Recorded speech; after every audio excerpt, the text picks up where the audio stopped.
आप इस वीडियो को देखो एक बार।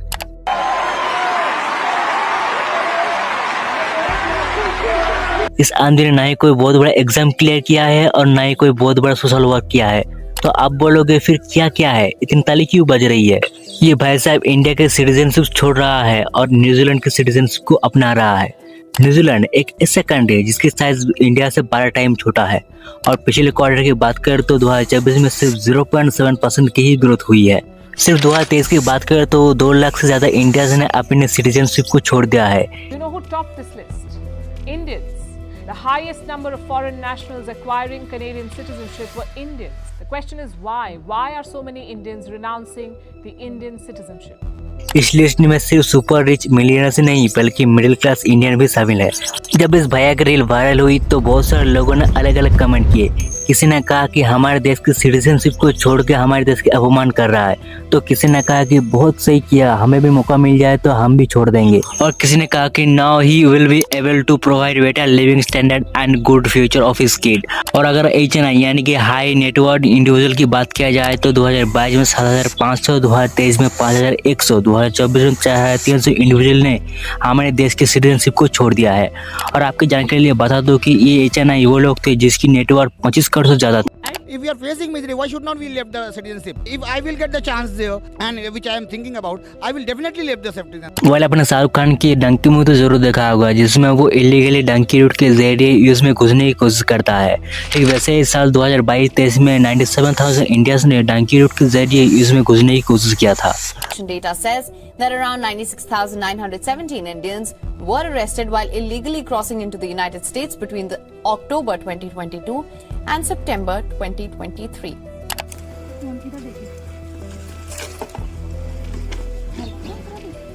पर यहाँ पर सबसे बड़ा सवाल उठता है कि आखिर क्यों लोग अपने ही देश को छोड़ने के लिए इतना डेस्परेट क्यों हो रहा है?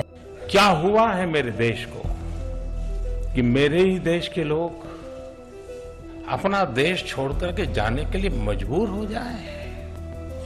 क्या सच में अदर कंट्रीज में सेटल होना एक्सपीरियंस या फ्रस्ट्रेशन का नतीजा है? और क्या फ्यूचर जनरेशन के लिए हमारे देश का कोई अपॉर्चुनिटी ऑफर कर पाएगा या उन्हें भी यही स्टेप उठाना पड़ेगा? तो सुनो, सबसे पहले ये चीज देख लो कि एक तरफ है इंडिया के गड्ढे वाली सड़कें, ट्रैफिक का शोर, धुआं और हॉर्न की आवाज, और दूसरी तरफ है फॉरेन कंट्रीज की सानी रोड, शांति, साफ हवा और एक अलग ही वाइब। कि कोई आदमी अपने घर, अपने फैमिली, अपने कल्चर को छोड़ के इस सब कंट्रीज में जाएगा तो सबसे पहले आदमी के दिमाग में आता है अपॉर्चुनिटी, जॉब, बेटर लाइफस्टाइल। लेकिन क्या यही एक रीजन है लोग बेटर लाइफस्टाइल के लिए दूसरे कंट्रीज में जा रहे हैं? तो मेरा जवाब है नहीं।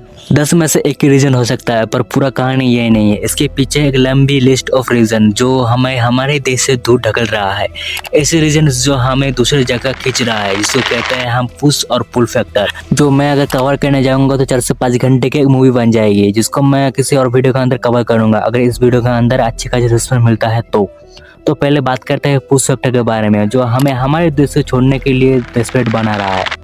रिसेंटली डेनमार्क से कुछ टूरिस्ट सिटी में घूमने के लिए इंडिया आए। जब वो वहाँ पहुंचे तो वहाँ बर्फ तो देखने को मिला, बट उनके साथ साथ उन्हें जगह जगह कचरे का ढेर भी देखने को मिला। अब कचरा भी सड़क पे हमारे लिए कॉमन हो सकता है पर उनके लिए नहीं। तो उन्होंने क्या किया, उन्होंने उसे उठाना शुरू कर दिया।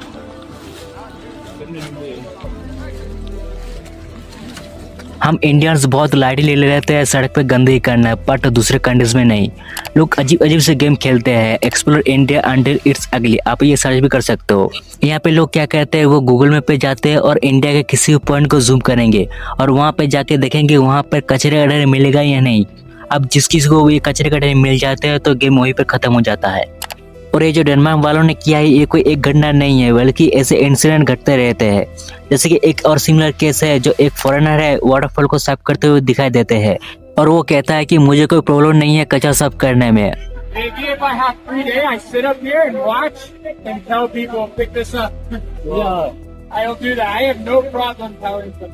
और सर इसीलिए उनके कंट्री इतने साफ होते हैं।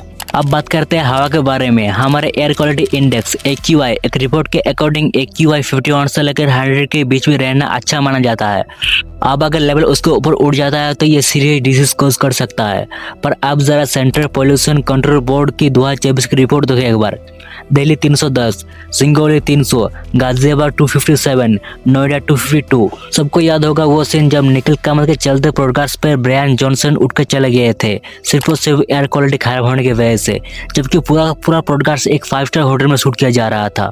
बाद में ब्रायंस ने अपने यूट्यूब चैनल पे वीडियो बना के बताया कि कैसे इंडियन एक्सेप्ट कर पा रहे हैं इन एनवायरनमेंट के अंदर। वो सुबह शाम जा रहे हैं वर्क करने, उनको बच्चे जा रहे हैं school college in think kind of air. अब अगर गलती से हवा पानी सब मिल जाए तो आता है आपके प्लेट में रखे हुए खाने के। इंडियन स्ट्रीट फूड का क्या हाल है ये तो सबको पता है, लेकिन आज हम बात करने वाले हैं आपके घर में बनाए हुए खाने के बारे में। वही खाना जिसको खा के आप समझते हो कि कोई बीमारी नहीं होगी। रोटी आटे की होनी चाहिए पर उसमें स्टोन पाउडर मिलाया जा रहा है। मसाला पूरे तरीके से एडल्टरेटेड है, उसमें क्या क्या मिलाया जा रहा है ये आपको नहीं पता। दूध सिंथेटिक बन चुका है, पनीर पाम ऑयल और लाइम का मिक्सचर बन चुका है। लिस्ट बहुत लंबा है, from cooking oil to tea powder to chemical loaded veggies. जब भी आप ऐसे कोई वीडियो देखेंगे जहां पर एडल्टरेटेड फूड स्कैम को एक्सपोर्ट किया जा रहा है तो वहां पर एक स्टेटमेंट सामने निकल कर आता है कि ये सारे एडल्टरेटेड फूड फॉरेन कंट्रीज में बैन है। पैकेज्ड फूड्स की एक रिपोर्ट के अकॉर्डिंग सारी बड़ी कंपनीज इंडिया जैसे लो इनकम कंट्रीज में लो क्वालिटी प्रोडक्ट्स बेचती है। जैसे यहाँ के फैंटा में आर्टिफिशियल कलरिंग है, हाई शुगर है, पर यूरोप के फैंटा में ऐसा कुछ भी नहीं। बट इंडिया में इस पे कोई रूल और रेगुलेशन नहीं है।